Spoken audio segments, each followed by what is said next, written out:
Now, amidst Netanyahu's visit to Washington, Donald Trump has slapped sanctions on the International Criminal Court for what he is terming as baseless investigations targeting the United States and also its close ally, the State of Israel. Now, Trump's order has said that the court had abused its power by issuing an arrest warrant against the sitting Israeli Prime Minister, Benjamin Netanyahu, for committing crimes against humanity for the war that he has waged in the Gaza Strip.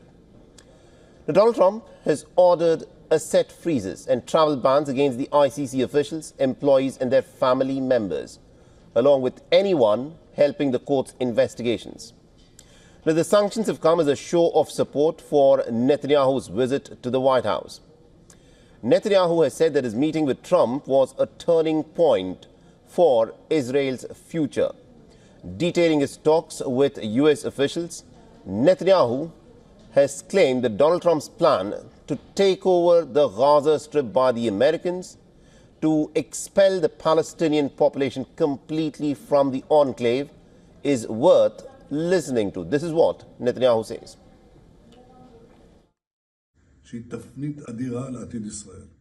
As you know, the day before yesterday, I had a historic meeting with President Trump, which was a great turning point for the future of Israel.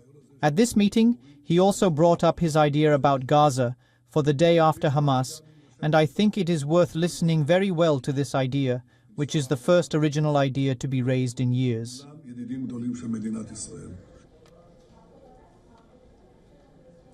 Now, hailing Donald Trump as Israel's greatest friend, Netanyahu has called his proposal to be remarkable. He also said that it should be really pursued because it will create a different future for everyone. Now, the current Israeli Defense Minister, Israel Katz, has instructed the Israeli army to prepare for what he claims would be voluntary departure of the Palestinian population from the Gaza Strip. Now, Israel Katz has said that Donald Trump's plan could create broad opportunities for Gaza's residents who wish to leave. The Trump administration has tried to dial back aspects of his proposal after it was widely rejected by the international community. The Secretary of State Marco Rubio has said that the relocation of the Palestinians would be temporary. Rubio has also said that those denouncing Donald Trump's plan should step forward and should provide a solution to the problem.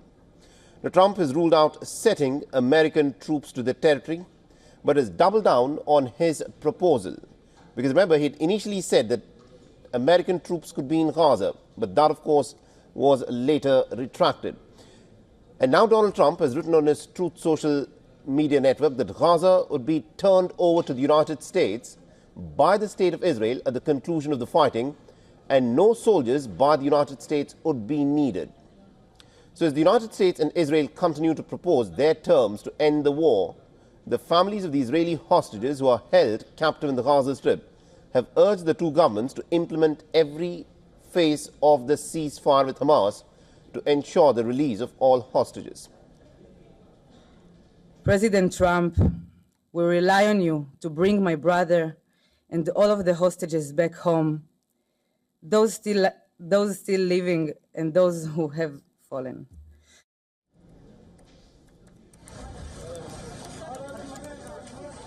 Now, weeks after the State of Israel and Hamas signed the ceasefire agreement, Gaza is still battling an acute health crisis. The World Health Organization's representative for the Palestinian territories has said that the health needs in Gaza are immense, as functional health facilities and services are scarce because every single hospital was bombed by the State of Israel. He also said that 18 of the 36 hospitals and roughly one-third of the primary healthcare centers are only partially functional, while the others being completely destroyed. Now, the health crisis in Gaza has come at a time when Donald Trump has signed an executive order to withdraw from the United Nations Health Agency, the WHO. All right, now to give us more perspective on this, we're joined by Mr. Chris Doyle, who's the Director of Council for Arab-British Understanding, the current lead spokesperson for CABU. Mr. Doyle, thank you very much indeed for joining us here on WION.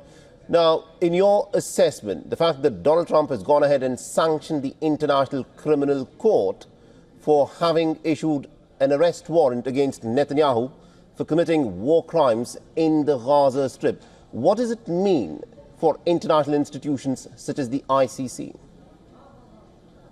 It's a further devastating blow for these institutions, the ones that were set up in the post-Second World War order and more recently in the case of the International Criminal Court.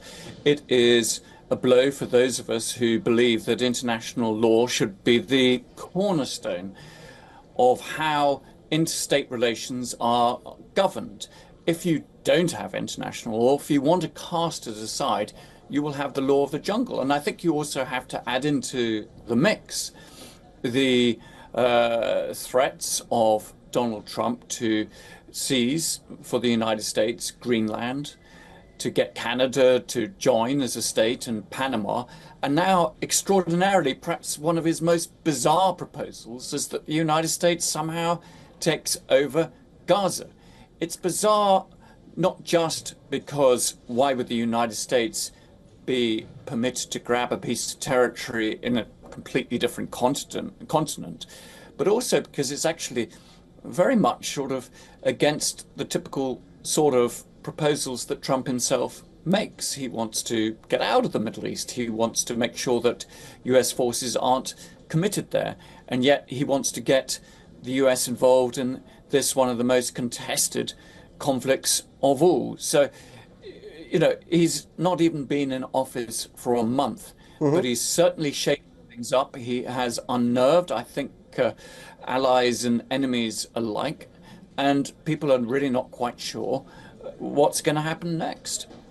Indeed. Now, considering, just to come back to the fact that he wants to sanction the ICC because it issued an arrest warrant against Benjamin Netanyahu, and also the fact that Donald Trump has said that he wants the United States of America to take over the Gaza Strip, for a long time to come and expel the population of the Palestinians from the Gaza Strip. It flies in the face of everything that is a part of international law. And you also mentioned about Greenland and Panama.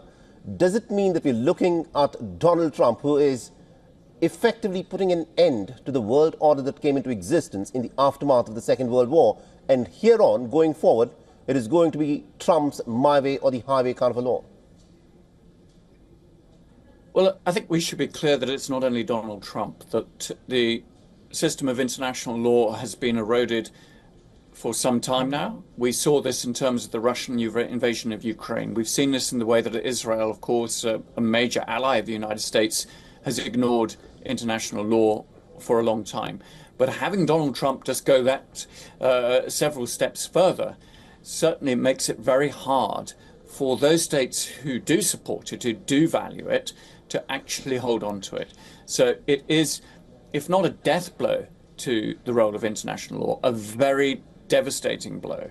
And it will require states in Europe, around the world, to join together, to work together, to push back against this and say, this is not acceptable. This is not the world that we wish to live in. I mean, some of this is not new. Donald Trump imposed sanctions on the International Criminal Court in his first term. So this is, not the first time he's tried to do it. And he's also moved out of UN agencies, for example. If the rest of the world does stand together and push back, then it doesn't have to be a mortal blow for these sorts of institutions. And I think we'll get to a stage that the law of the jungle is not one that the rest of the world will want to entertain.